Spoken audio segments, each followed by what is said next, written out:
Assalamualaikum warahmatullahi wabarakatuh. A'udzubillahi minasyaitonirrajim. Bismillahirrahmanirrahim. Idza jaa ajaluhum la yastakhiruna sa'atan wa la yastaqdimun. Ajal itu tidak bisa dimaju mundurkan. Kalau sudah dicatat di Lauhul Mahfuz usia 60, meskipun sakit-sakitan umur 30 ya tetap hidup saja. 60 baru meninggal. Ini sebagian ulama menafsirkan begitu. Yang dicatat di Lauhul Mahfuz itu bukan usia sekian tahun sekian, bukan, tapi cara kematiannya. Makanya cara kematiannya itu beda-beda. Idza jaa ajaluhum la yastakhiruna sa'atan wa la yastaqdimun, gak bisa dimaju mundur.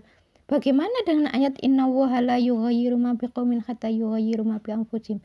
Ya ini jadi tidak berlaku kalau ajal sudah ditentukan tahun sekian.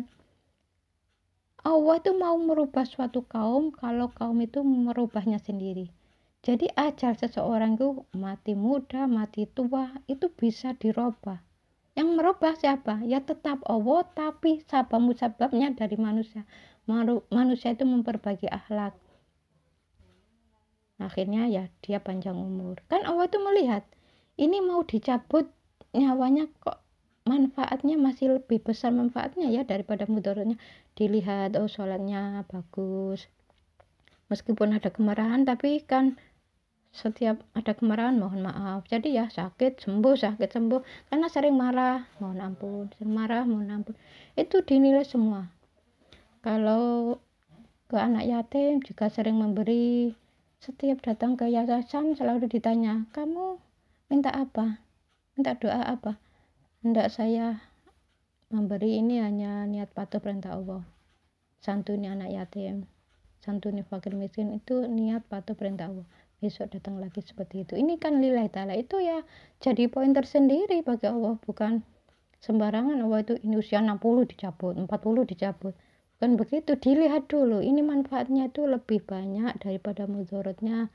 Oh ini diberi kesempatan hidup, oh ternyata kok nanti di akhir hayat orang ini betul-betul tobat mohon ampun serius, nah nanti dicatat husnul khotimah.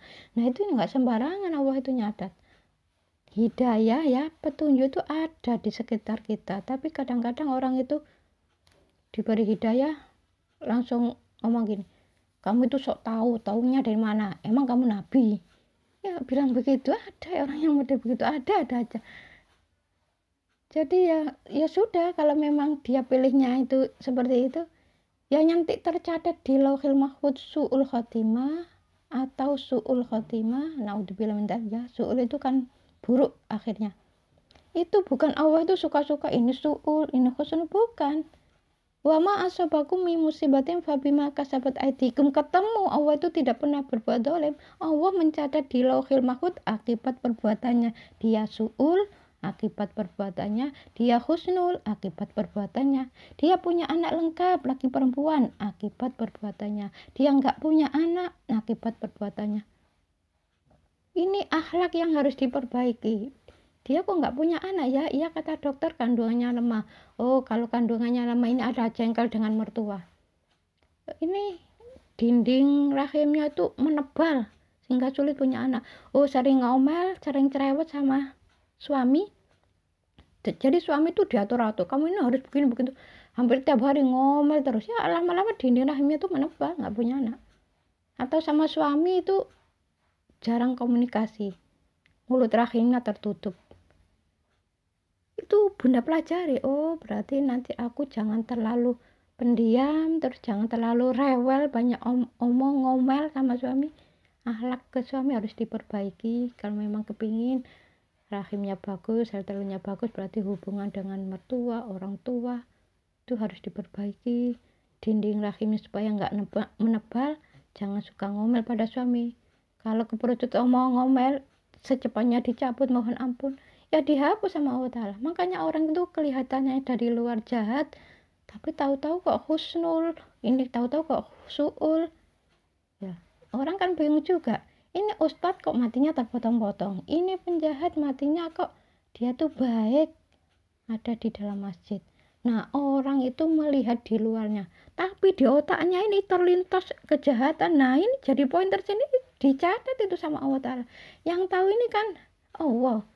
Kalau manusia itu kan melihat luarnya, orangnya ini baik, sering memberi anak yatim, nggak taunya bukan nilai ta'ala, biar rezeki lancar, biar gini gitu. Terus yang satunya selalu memberi anak yatim, ya sama-sama sering, tapi niatnya nggak minta doa, pokoknya niat patuh perintah Allah. Beberapa hari ke situ lagi niat patuh perintah Allah, Allah perintah harus menyantuni anak yatim, ya niatnya begitu kan, beda, sama-sama memberi, hasilnya ya beda juga. Nah jadi kalau ada orang dikit-dikit, kenapa anakmu itu perempuan semua, takdir. Kenapa anakmu itu laki-laki semua, takdir. Kenapa kamu itu nggak punya anak, takdir. Kalau dibilang itu semua itu takdir, iya, kalau memang takdir itu dari Allah. Tapi manusia kan harus merubah, ini ayatnya jelas. Innallaha la yughayyiru ma biqaumin hatta yughayyiru ma bi anfusihim. Jadi kalau ajal itu sudah ditentukan tahun sekian, hari ini, terus bulan ini, jamnya ditentukan semua.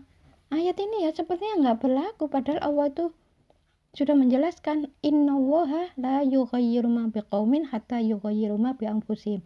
Allah itu tidak akan merubah suatu kaum kecuali kalau kaum itu mau merubah sendiri. Yang dimaksud di sini ya yang merubah itu ya tetap Allah. Jadi manusia itu berusaha memperbaiki akhlak, ya Allah merubah. Yang tadinya itu nggak punya anak jadi punya anak, gitu loh maksudnya. Yang tadinya itu sakit-sakitan, terus dia tuh mau merubah akhlaknya, akhlak yang buruk dirubah jadi akhlak baik, ya diberi kesehatan oleh Allah.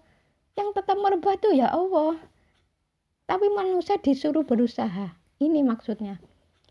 Jadi kalau ajal itu sudah ditentukan tahun sekian, jam sekian, makanya ada orang itu yang muda meninggal, ada yang tua meninggal. Kalau memang ajalnya belum datang, meskipun sakit-sakitan ya ndak meninggal, ya bukan begitu. Allah itu meneliti, maha teliti. Yang terlintas di pikirannya itu apa. Jadi orang ini sering sakit-sakitan, tapi manfaat dan mudaratnya itu kok masih banyak manfaatnya ya. Diberi kesempatan hidup. Terus orang ini kok manfaatnya tiba-tiba berhenti di sini, mudaratnya lebih banyak. Loh, sampai beberapa hari terus. Ini kalau terus dilanjutkan nanti hisabnya lebih berat di akhirat, terus dia lebih banyak dosa daripada pahalanya, akhirnya dicabut. Ya dilihat, prosesnya tuh dilihat. Makanya ya nggak sembarangan orang yang kena covid itu. Ada yang kena covid itu meninggal, ada yang kena covid itu diberi kesempatan hidup. Kalau sudah dilihat nggak ada manfaatnya, cabut saja sama Allah Ta'ala. Kena covid mati. Kalau dilihat masih ada manfaatnya, kena covid ya masih hidup. Itu Allah yang tahu. Manusia selama ini kan melihatnya dari luar. Ini ustadz ngaji terus tiap harinya tuh ya berjamaah, kok kena covid meninggal. Ini yang kelihatannya penjahat tidak kena covid, matinya pun dalam masjid dalam keadaan sujud. Nah yang dilihat manusia itu luarnya, Allah tuh melihat keseluruhannya. Jadi yang terlintas di otaknya itu seperti apa, ya bisa saja penjahat itu melakukan kejahatan, terus di akhir hayatnya mohon ampun pada Allah, serius, tulus, ikhlas, betul-betul taubat, jadi terima taubatnya. Terus yang ahli ibadah tadi ujub, melakukan sholat duha biar rezeki lancar, kan bukan nilai ta'ala. Setiap hari berjamaah, terus dia pulangnya paling akhir, ya merasa ibadahnya lebih baik daripada teman-temannya, tekun, lebih banyak, lebih baik, wiridannya juga merasa lebih baik, lenyap sudah. Orang itu kalau sudah ujub tuh langsung dihapus, lenyap. Kecuali kalau dia mau bertobat, tidak akan ada ujub lagi, ya diampuni. Ini kalau sudah ujub tuh, ujub sombong itu bahaya tuh. Makanya orang yang kena covid itu kan pemarah, sombong, merasa hebat ya. Kalau soal syarat-syarat sudah terpenuhi secara akhlaknya, sudah ada sombongnya, ya pemarah, ya merasa hebat ya kena. Makanya jangan merasa bingung, ini dokter kok kena. Meskipun pakai masker lapis 7, kalau akhlak tidak diperbaiki ya kena covid. Ya gitu aja. Akhlak diperbaiki, diberi keselamatan oleh Allah Ta'ala. Ayatnya ya sudah jelas. Wa ma asabakum min musibatin fabima kasabat aidikum. Apa saja musibah yang menimpamu itu adalah akibat dari buah tanganmu.